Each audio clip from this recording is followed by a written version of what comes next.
AudioJungle.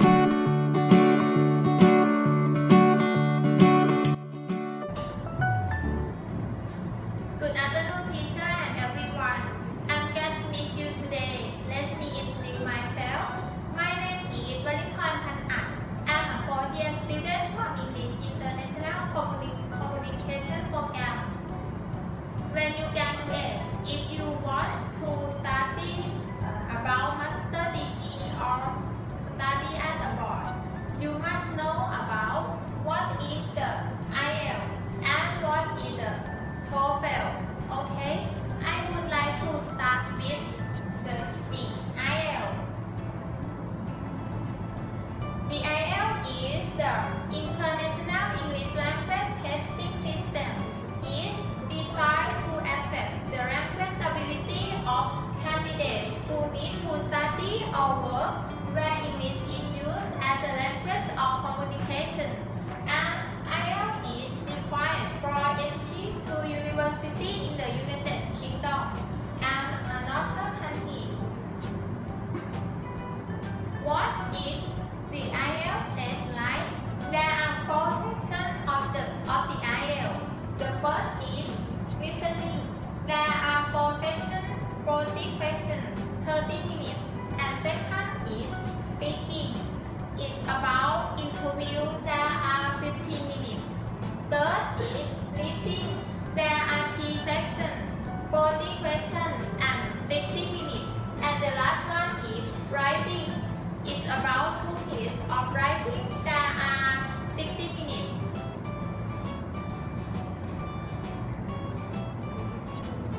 There are 2 types of the IELTS. The first is IELTS Academic and second is IELTS General Training. Okay, we move on the first. IELTS Academic is for test taking. It's for test taker wishing to study at an undergraduate or postgraduate level, and it's for those seeking professional registration. And the second is IELTS General Training. It's for test taker wishing to migrate to an English-speaking country, Australia, Canada, New Zealand, and United Kingdom. And it's for those wishing to train or study at below degree level. How is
The TOEFL test delivered via the internet is an important part of your journey to start abroad.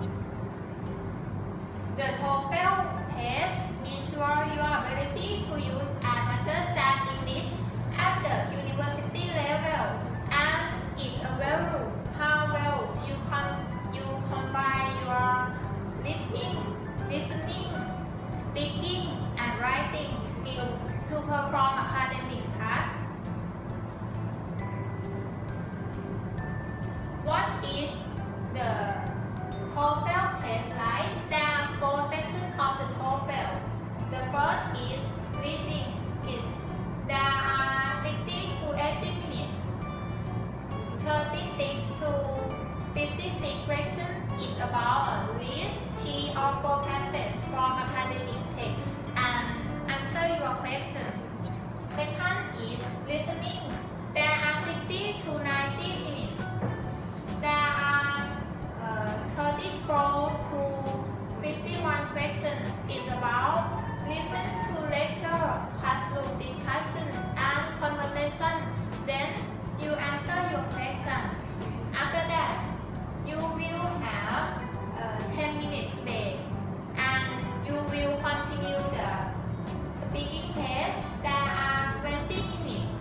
6 tasks is about express and opinion on a familiar topic. Speak based on reading and listening tasks. And the last one is writing. There are 15 minutes. 2 tasks is about write essays, response based on reading and listening tasks, support and opinion in writing. Who takes the TOEFL test? The first is students planning to study a higher education. Second is English language learning program admission and exit. Third is scholarship and certification candidates. Fourth is English language learners who want to test their progress.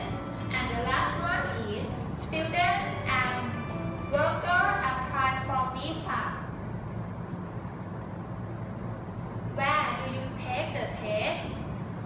In the Thailand, you can take the test at the Language Institute of International Education, Assumption Correct, and Information Computer School at the Phan-at. When can you take the test? You can retake the test as many times as you wish, but you cannot take it more than one in a 12 days period. If you already have a test appointment, you cannot register for another test that is within 12 days of your exit appointment. How much does it cost to take TOEFL? It's approximately 5,800 baht to 6,000 baht. Okay, then I will compare about TOEFL and IELTS. For the TOEFL is honored by ETS, and for the IELTS is honored by British Council, IDP, IELTS Australia, and Public English Language Assessment. Format of TOEFL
Hello.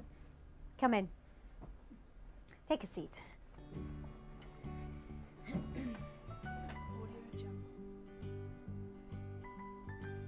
This is the speaking test of the International English Language Testing System, taking place on Saturday the 29th of September at Did Town Centre. Centre number DD783. The candidate is Javier Manuel Rico and the candidate number is 0004290. The examiner is Carol Kennedy, examiner number 433816. Good morning. My name is Carol Kennedy. Can you please tell me your full name? Yes, I'm Javier Manuel Rico. And what should I call you? You can call me Xavi. Can I see your identification, please, Xavi? Here.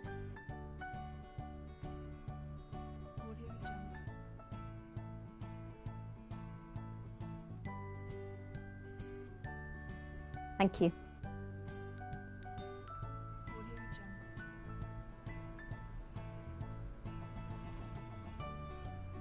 Right. In the first part of the interview, I'm going to ask you some questions about yourself. So let's talk about what you do. Do you work or study? I'm still studying in my final year. I've nearly finished my course. And what are you studying? And do you enjoy it?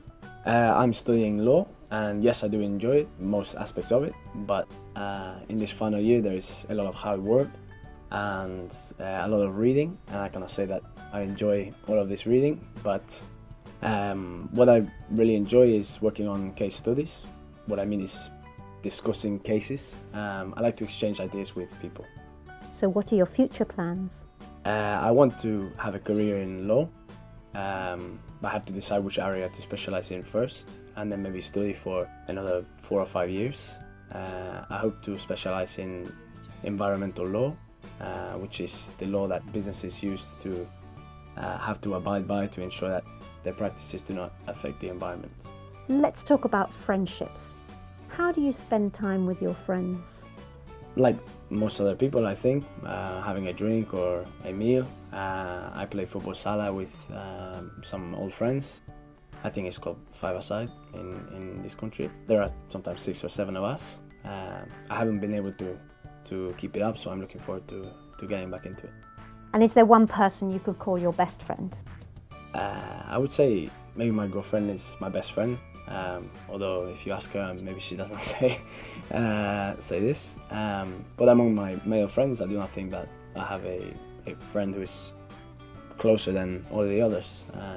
In Spain, we tend to have a big group of friends. On the weekend, maybe a Friday or Saturday, we will all go out together. Sometimes classmates from school or university, and a big group of guys and girls, 15 to 20 of us, will go out and have a meal or end up in a club or a bar and sing some music. And can you tell me about a friend you remember from your childhood? That is going back a long time. There is a boy that I don't know now, but was a very good childhood friend of mine, was called Hector. We were about 9 or 10 years old and we did everything together. He was kind of geeky, I guess. I had other friends that I had similar interests with and I did sport with, but I like Hector because he was very different. He used to play with chemistry sets and fix engines and things like this. But then we went on to different secondary schools and we made new friends and we grew apart. Now let's move on to talk about culture. Tell me about something that you feel is special to the culture in your country. I mean, it could be the food or maybe the music or perhaps art and literature. I could talk about any of these things, but give me a moment. I think it's better that I talk about food. I'm very proud of Spanish art and literature, but I think that I know most about food. You could say I'm a food expert. Actually, I think Spanish food could be more recognized. I mean, everybody knows dishes like tortilla and paella, and there are tapas restaurants in every city, but our cuisine is more sophisticated than that. And when everybody comes to Spain, they think that we only ever eat snacks, and when you go for a meal, there are lots of dishes on one table. There are some very good tapas restaurants, but most of them are, how do you say, specialized, not specialized, standardized, because they make the food so that everybody will like it. It's like Italian food or Chinese food. So is there a traditional dish that's associated with your country? I'd say that there are not one traditional dish, but there are many regional dishes that are famous. For example, paradilla is very famous in coastal areas, which is grilled seafood, and everyone will have every kind of fish you can imagine. But if you're in the mountains, you will eat food that is from the mountains, maybe a deer or goat or things like this. But don't think that Spanish food is necessarily just about traditional dishes. Like I say, the best restaurants are the most adventurous. Thank you.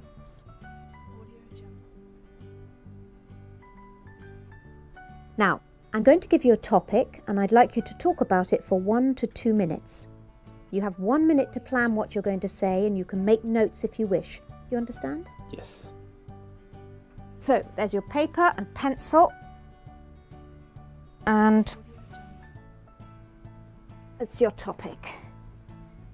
So, I'd like you to describe an event that you attended recently.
Okay, now you have 1 to 2 minutes for this, so don't worry if I stop you. I'll tell you when the time's up. Could you please start speaking now? I'm going to talk about my grandparents' golden wedding anniversary, which was 2 months ago. They're in their 70s now and have been married for 50 years, so it was a very special day. I've been to many kind of anniversaries and parties and weddings, but I must say that I enjoyed this day more than any other. It was a moving and memorable day. I think that the combination of the importance of the day and the fantastic atmosphere was what made it so special. This anniversary was in a country house, which in Spain we call una finca, which is like an old ranch. There were many guests who came from far and wide. This venue was perfect because there was a courtyard and a big garden, a magnificent hall where we could have the evening meal. My girlfriend and my brother's girlfriend, they came together with us.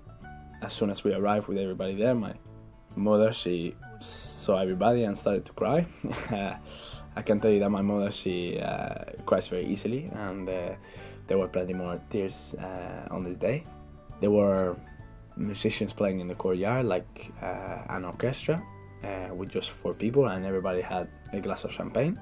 Now, perhaps the most important thing of this day was the people that I saw there. I saw many uncles and aunts that I had not seen for many years, and many cousins that I had not seen since I was a boy. My mother's brother came from Canada, and one of my grandfather's sisters came from Australia. It was very emotional, and it was wonderful to see my grandparents this happy. The best moment for me was when my grandfather made his speech. He thanked my grandmother for sticking with him all these years, and it was not only my mother crying at this point, I can assure you. He is a very good speaker, and he made everybody laugh as well. And finally, of course, they cut the cake and everybody came together for the group photo. And, Thank you.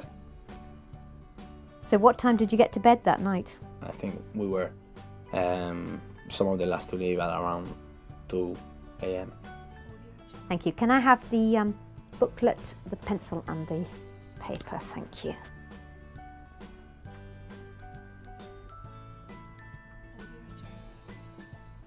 Now, you've been telling me about an important event in the past that you attended.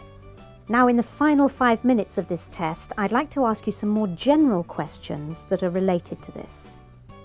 Let's talk about past events in general. Do you think photographs are the best way to record and remember special events in our lives? That's a really good question, and I mean, of course, photos are a part of our lives now in a way that was not possible in other eras. I read the other day that more photos are taken now than ever before, and I mean, millions or maybe billions of photos every day. It's as if we have to take a photo to prove that something happened. I can understand that. I mean, I think that people want to remember special events and even everyday things too, and personally I love taking photos when I go places and see my friends, and I also love looking at old photos. I think they can provide an insight into the past as well. Why do you think that? I think that they can be very powerful and remind us of special places and people, and even remind us what we were doing this day or how we can be feeling in this moment. They are also a record of our lives visually, and for example, photos of you as a baby and then as a child, and that thing is an incredible thing, like a diary. I think it can act as a trigger for memory as well. What about written records? Can they also encourage us to remember past events? Written records? By written records, do you mean writing things down like diaries or letters? Yes.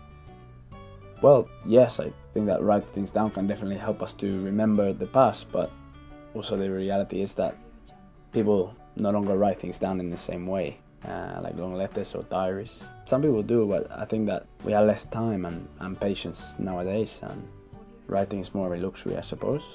In fact, I cannot remember the last time that I put pen to paper, apart from this exam. I think I can just about stretch to a postcard. However, my mom tells me that she kept a daily diary throughout her childhood, recording everything that she did. She wrote lots and lots during the school holidays especially, and I like the idea of doing that, but I know that I would never get around to actually sitting down and putting my thoughts on a page. And which do you think is better, recording important moments by taking photographs or by writing them down? Well, I'm not sure that I can come down on one side or the other. Though on balance, I would say that visual image is more powerful. I'm trying to think of a good example here. There are so many famous photos that capture a moment in time, but one particular photo stands out for me is the image of the wall coming down in Berlin, in Germany in 1989. When you look at the photos, you can imagine the place and the time and the moment very, very clearly. And I think it's amazing that one image can do that. Some people think that it's more important to be concerned about events in the future than events in the past. What do you think? I'm not sure that I can agree with that, because I do not believe we can make sense of the future unless we understand what happened in the past. Why do you say that? Well, in Spain we are very proud of our culture and identity, and I'm sure that that is true for many people across the world. Maybe that's why so many people spend a lot of time researching back into their family history. I know that from traveling around to other countries like the UK, how important history is and how important celebrating the past is. It enables people to understand where they came from and where they are going. So in that sense, the past and the future are linked. So we cannot forget the past, even if we do want to concentrate on the future. Thank you very much. That's the end of the speaking test. Thank you.